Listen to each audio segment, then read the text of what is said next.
If you asked me about a year ago what I thought would be 2016's new Mario installment, the last thing I would have guessed is an Endless Runner. Super Mario Run is Nintendo's newest and first mobile game on the market. And I say first because, unlike Miitomo, it isn't some free one-week excursion. This title is indeed a fully fleshed out game, if its pricing model wasn't already an indication. You have to give Nintendo some credit for attempting to keep Super Mario Run up to the series' usual quality standard. They could have easily scrapped together some lazy Infinite Mario Runner where the terrain randomly generates that's free and has microtransactions. Instead, they chose to put effort into their product, and in the mobile gaming market, that's something I have to commend them for. Whether or not that turns out to be financially beneficial for the company in the long term remains to be seen. But it's an important point to bring up in a review for Super Mario Run. Despite the game's quality standard being reflected in the pricing model, the model itself is potentially one of the greatest flaws. For free, you can download a part of Super Mario Run, which is a level pack of 4 stages. If you want the full experience and amount of stages, you have to buy the full game for $9.99 US. While that might seem a little steep for a Mario mobile game, it makes sense that Super Mario Run is so expensive. Like I said before, it's a complete Nintendo game. The company probably wouldn't turn a profit if the price wasn't that high, or at least that's my conjecture. Personally, spending $10 on a mobile Mario title wasn't something I was too thrilled about. The first 4 levels seemed like enough for me to satisfy my Mario itch on the phone, and yet I did it anyways. I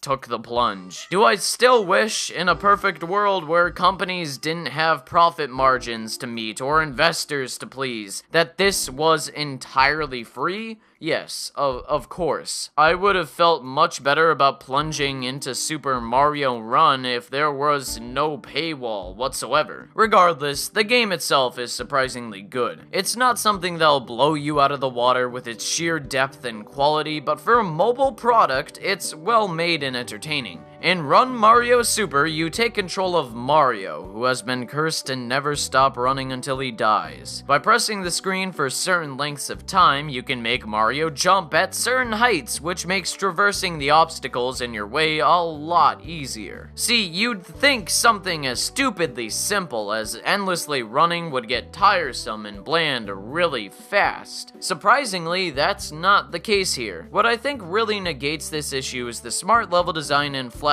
for lack of a better term. All the levels are solidly structured, with each having a unique element or level theme to boot. Sometimes you'll encounter situations where you have to bounce off of Goombas to avoid bottomless pits, or these new blocks that make you go forwards or backwards when you jump. Sure, this isn't necessarily an innovation on how Mario plays. You could easily make a lot of these stages in Super Mario Maker, but again, that's not really problematic. There's nothing fundamentally wrong with the level design or concept of this mobile game. It's obvious that Super Mario Run was streamlined to make it accessible for all potential consumers, and it works. Plus, there's the added flair of Mario having these cool new jumping animations. Wow! I'm not being sarcastic here. It's interesting to see Nintendo take the extra step and animate something new specifically for this mobile game. Aside from these main levels, you can also face off against your friends to compete with how stylish you can make your run of a level. The winner is awarded more toads, which go to populating your own customizable Mushroom Kingdom and unlocking other playable characters. These playable characters come with their very own special abilities, as you'd expect, with Luigi having a higher jump and Yoshi being able to flutter, for example. So, Super Mario Run is mechanically solid and has quite a bit of content for a $10 mobile game, in my opinion. That being said, it's not perfect. As many others have noted, knowing when and how to jump takes some getting used to. Personally, I had no trouble getting into the swing of it. If you've played something like Sonic Runners, then you won't have any trouble with the controls. Though, I do have to say, there were like 2 times that I swear the game did not register my jumps. It could be my shitty broken phone, but it's worth noting nonetheless. Also, Super Mario Run's levels start to ramp up the challenge comfortably with the addition of more levels outside of the first 4 free ones. It's the sort of challenge that isn't due to bullshit, unfair enemy, or platform placement. Everything's laid out for you initially, and it's up to the player to decide when and how to jump. This isn't the type of game to patronize the player a whole lot either, except for the beginning, but that's not too bad. Nothing about Super Mario Run is inherently flawed. Instead, it's fleshed out and enjoyable. Nintendo did a good job making a product that's easy to get into and play whenever you... Oh, wait?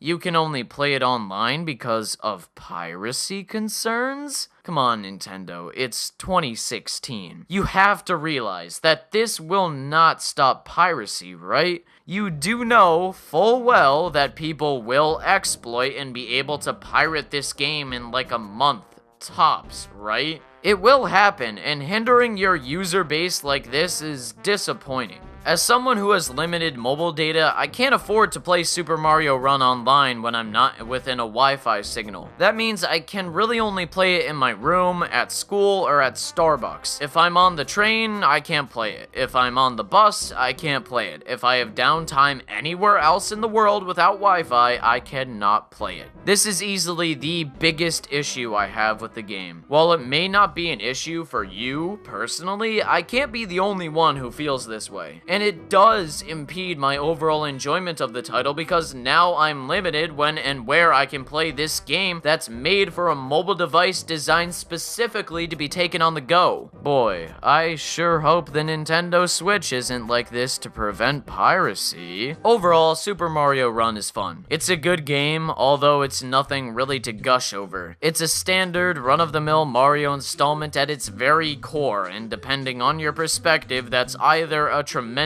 boon or a huge detriment. But would I recommend you dish out $10 for the entire experience? Honestly, no. I firmly believe you can get your fix from the first 4 levels. The game's nothing extraordinary, and you could spend that money on more thrilling, engaging video game titles. If the game was like $5, I'd be more inclined to urge you to purchase it, and since I don't know if mobile games get price drops or sales, your purchasing decision is on your own. Take the critique I gave and judge it with how much you want to play the full version of Super Mario Run. Anyways, if you disagree or agree with my assessment, let me know in the comment section below. As always, thank you so much for watching and take care. Have a wonderful day and goodbye.